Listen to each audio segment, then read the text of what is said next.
Let there be peace and love among all beings of the universe. Let there be peace.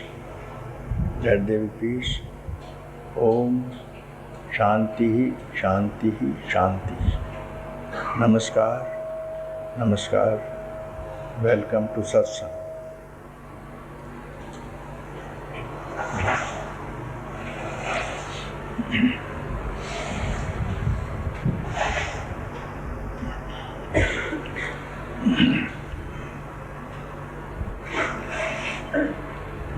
You must have come here for freedom, to get rid of sorrow, suffering. During this life, birth, disease, old age, death, and repeated history at the back of this. You can do away with this by simply listening. Listen to me, what I speak, and all is over. I don't give you any task, any work to do. It's not Barcelona that you have to run. It is satsang. You have not to exert. You have not even think a thought. Mind you, you can free yourself this moment. If you don't, this life. If you don't, in 1,000 lives.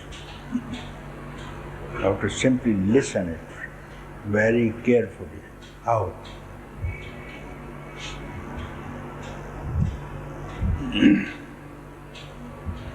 It is very easy. It's very easy. Those who are very serious, sincere, devoted to themselves, and those who have come for tamasha, they are not going to have it.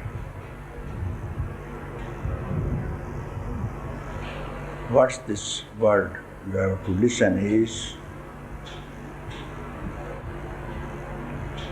the movement from the mind. If you give rise to the movement in the mind, simply movement, then the trouble arises. Endless trouble at your disposal arises. And this is only a notion that the moment is now rising from the consciousness itself of I am so and so, and you are so and so, that's all. This is the movement of mind. How much time does it take? And how much time will it take to stop it also? If you move this, endless creations you are going to create, including the creators, preservators, and the destroyers themselves, belong to this one movement of thought. If you check it, all is over. If you don't, it is not going to end, because if it is a reality, then it can end. Because it's your notion, the notion is not real. Therefore, it's not going to end unless you see the source of the notion itself. When this notion is rising, ideation that I am, and you are, that's all. This is the movement of the mind. The first movement of the mind, here arises the trouble. I am. This is the first movement. And you know very well, this morning when you got up, you were very happy. What is this waking state? First of all, is the movement in the consciousness. Then this is called waking state. The world is appearing to you, mountains, rivers, forests, individuals, birds and animals. This is called the waking movement from the consciousness. Same in the dream also, because you have these objects you don't have, you sleep little while, then the mind is not even quiet in the sleep state. So you again create things like that, egotism like this. It creates another world. Who is responsible for this creation? Who? Not the God, not anybody else, not the Creator even. It is you who slept comfortably, but you can't take rest even when you sleep, and now you are creating another world within yourself. You see mountains, rivers, elephants, tigers in the apartment. You can't keep quiet. And then you sleep. It is just alone. These objects are not there. Subject is not there. Only the ego is there, just like the chicks returned in the evening under the wings of the mother hen, the ego. They keep quiet because of ego, darkness. Next morning, they will jump out of the wings, again the same thing. For a little while to take rest, because your mind is exhausted by transactions of subject-object relationships.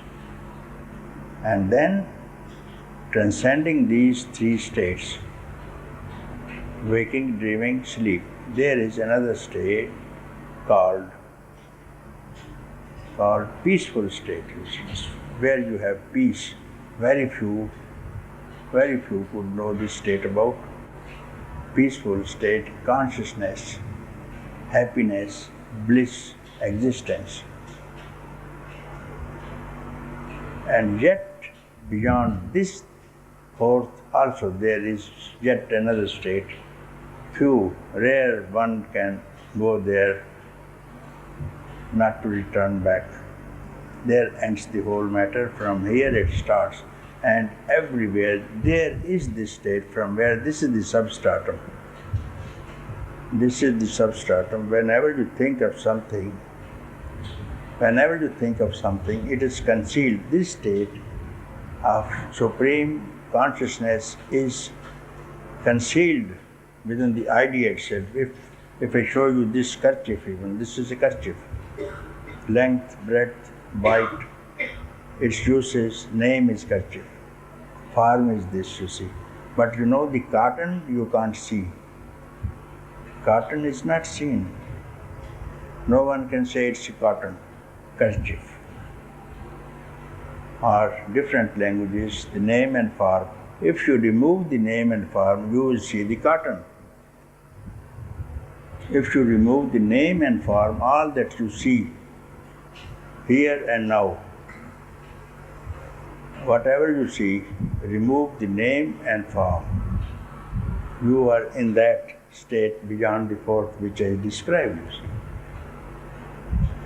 It will appear itself. It is there. That's not to be gained.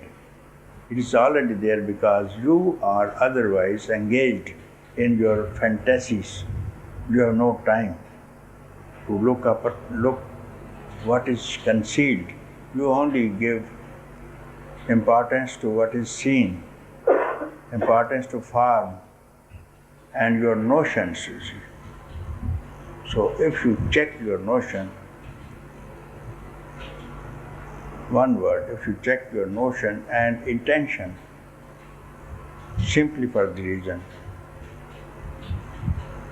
don't allow any notion to rise or any intention in the mind, you see, for just this instant of time, what's going to happen.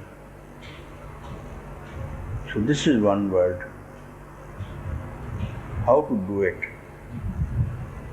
Not to give rise. You must ask me a question, why? How to do, not to rise, give rise to this movement at all, you see. So this can be done when you make inquiry. When you make inquiry into this process of movements, what is this movement going on? That's all you have got to do it. And this inquiry is enough instruction from someone, and this is enough to listen from someone. That's all you have got to do as a student, and this is enough for the teacher to speak, and there's nothing beyond this to speak, and nothing beyond this to listen either. What else can you read in any book if you don't listen to this? That I have to inquire into the movement of the mind itself. Strike at the root of the mind. If you see a mango tree in the seed, you don't see leaves nor the fruits. But in the seed, in the small seed of a tree, there are leaves, there are branches, there are flowers, there are fruits that you can't see. So to see this, you have to inquire. This is the minutest of the minute. May it take a millionth part of the tip of your hair. That's what it said. Millionth part of the tip, so minute, so subtle it is. And only how will you reach it? You can't see with your eyes, you can't touch with your hands. Only by inquiry you are going to reach the most subtlest place, and it is reaching you there. Inquire. This inquiry is not going to end. This inquiry is not going to end unless this subject who is inquiring is itself consumed into the inquiry. First, let the inquirer consume itself into the inquiry itself, and then the inquiry will be consumed into that which has not yet been described. And you are that. Not that you are going to become something else at some other time. No, you are already that. You are not going to gain anything. Not going to gain anything, not to achieve anything, not to learn anything. If you get rid of all that you have learnt till date, heard till date, read till date, seen till date, what's left? Just all what you have acquired, that is only hearsay. You have borrowed. You have borrowed from someone else. It's not your nature, it's not your true self. You will return to your own self. And self, nobody knows what the self is, you see. You attribute self to some particular form or name that can be seen, smelled, touched, or heard about. Which cannot be seen or touched, that I am going to refer. So how to do it? Simply inquire into the nature of what is seen, what this universe is, and what is the origin. Origin is not other than your own notion, because you have become first I am so and so. And then there is the world, there are relations. And this is the world. And this is your notion. Now if you find out the substratum of the notion, the source of the notion, and how to do it by simple inquire. What is the source of the notion? Simply look down. There's no other way. You don't need to do anything. Simply keep quiet and don't think.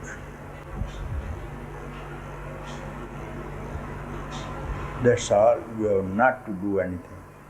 You have not seen this moment of quietness for the last millions of years. You have never been quiet. And we are going to speak of this quietness, which is your nature and which is the substratum of everything that is seen. And without this, we cannot have rest. And this is what is called freedom, enlightenment, wisdom, existence, consciousness, bliss, satyam, shivam, sundaram, whatever you call it. And yet it has no name. Yet it has no name. Not even consciousness. It is so empty of even emptiness. How can you describe it?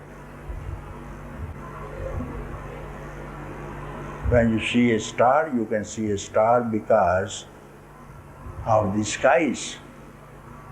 You can see a star. You can't see a star unless the background of the sky. When you see the universe, you must be something, consciousness, which compels you to see the universe. When you see your own body, there must be consciousness through which you have experience of your body. What is this consciousness? You have never before thought of it. What is the basis that you see, even to start with your body, how this body is seen? There must be some basis through which you are aware of body. There must be some substratum, some source through which you are experiencing the body itself. What is that? If you keep quiet, then only you will know it. Not by moving of the mind. If you move the mind, there is a body. And if you move the mind to know the cause, the source of the body, you multiply it. So how to do it? By not doing anything, not thinking anything. You just imagine if you do not think, just to see the source of the body, you have not to think what is the source now. You are multiplying with it. So if you understand this thing, even if you understand, you miss it. You have not to understand it. If you understand, you are thinking. Still you are thinking. So free, you have to be so free, not even to put into activity even your understanding. So free, no one has seen this freedom before.